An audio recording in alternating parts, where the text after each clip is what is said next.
Hello everyone, welcome to the ITS Academy.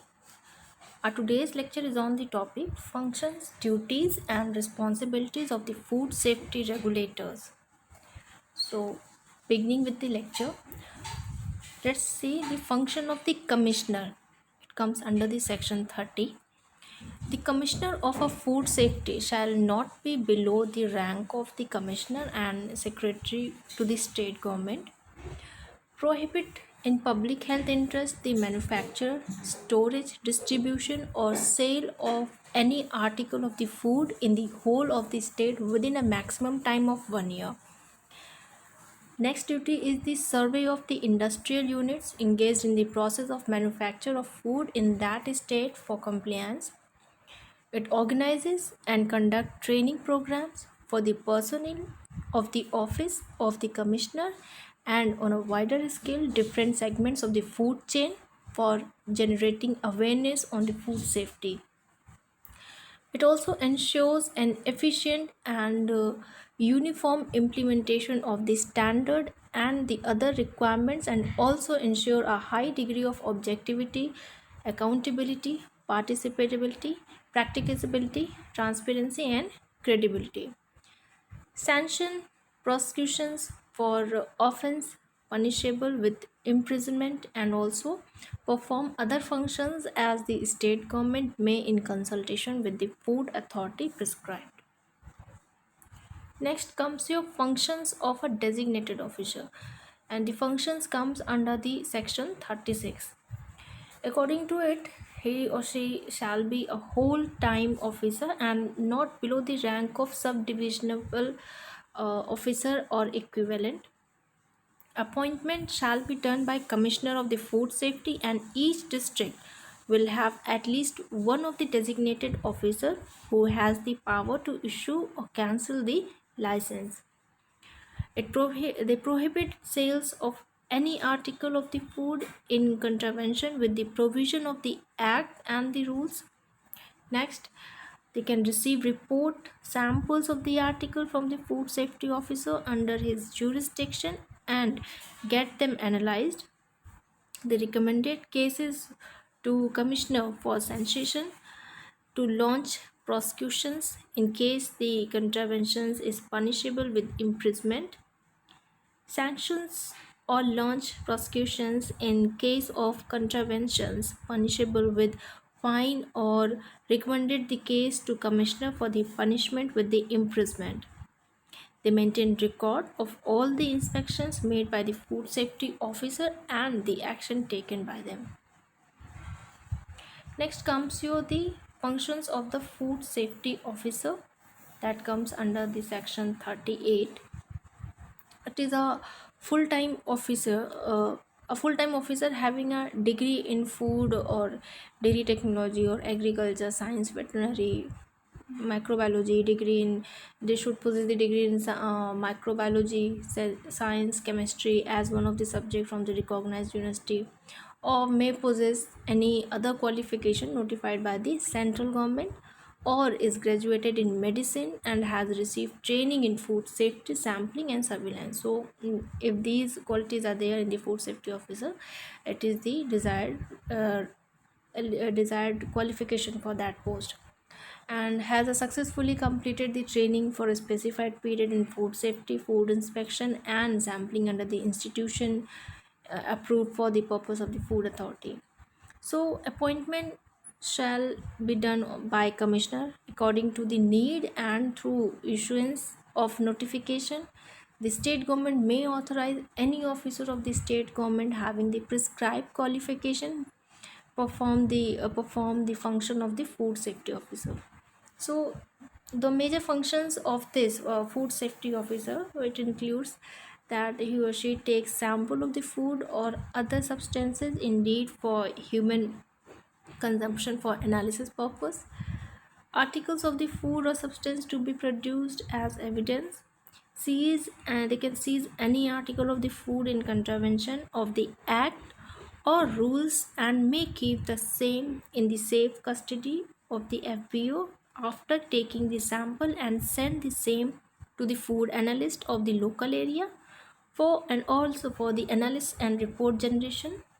He or she may require the FPO to execute a bond for a sum of money equal to the value of the article seized with one or more sureties as he deems fit.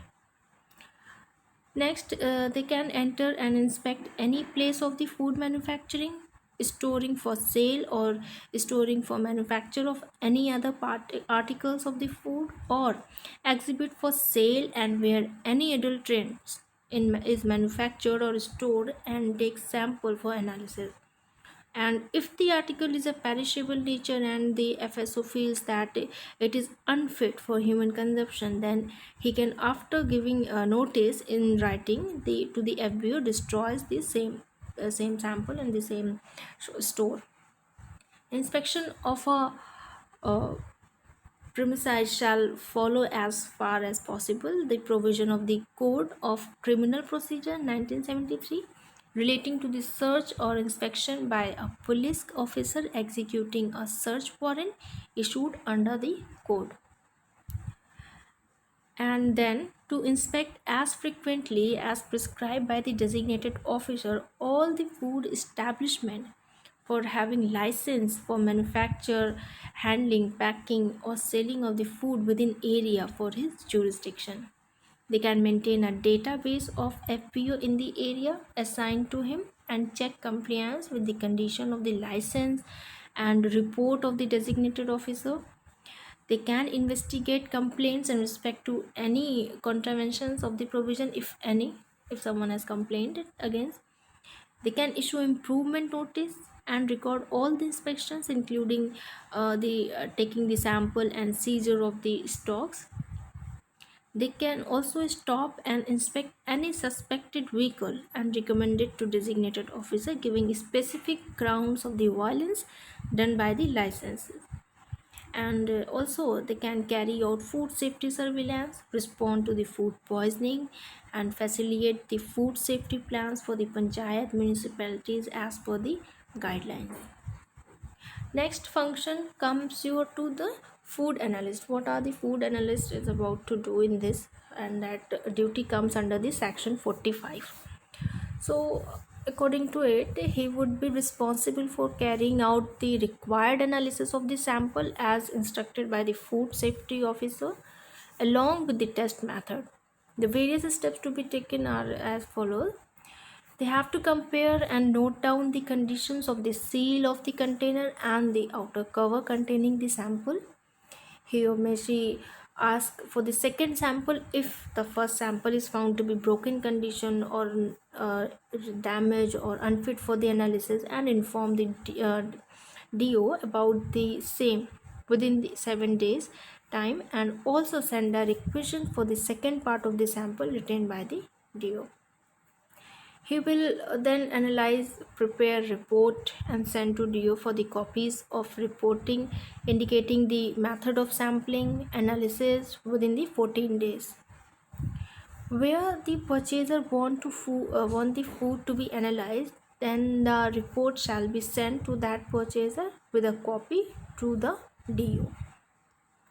Next comes your adjudicating officer. In this, the state government will notify adjudicating officer for adjudication of the food related cases. He will perform all or any of the following functions. That is, the adjudicating officer will have the power of a civil court, and all the proceedings before him shall be deemed to be judicial proceeding within the meaning of the section 193 and 228 of the Indian Penal Code. The adjudicating officer will adjudging the quantum of the penalty shall have due regards of the following, that is, the amount of gain or unfair advantage where possible to the quantified due to the contravention, the amount of loss caused by the caused or likely to cause to any person due to the contravention, the repetitive nature of the contravention, and whether the contravention is knowingly or unknowingly. And also they may issue direction to person found guilty of an offense or taking corrective action to rectify the mistake or destruction of such articles of the food. And they also may direct offenders to pay compensation to victims or representative of the victim in case of any injury or death of the consumer if it happens in case. And they may order for cancellation of license and recall of the food from the market, for purchase of the establishment and property, issue profit and issue prohibition orders. Then these are the duties that comes under the adjudicating officer. Next is your special responsibilities of the food business operator, that comes under the section 26. Here, every food business operator shall ensure that the articles of the food satisfy the requirement of this act and the rules and regulations made there under at all stages of the production, processing, import, distribution, and sale within the business under his control. No food business operator shall employ any person who is suffering from infectious or contagious or loathsome diseases.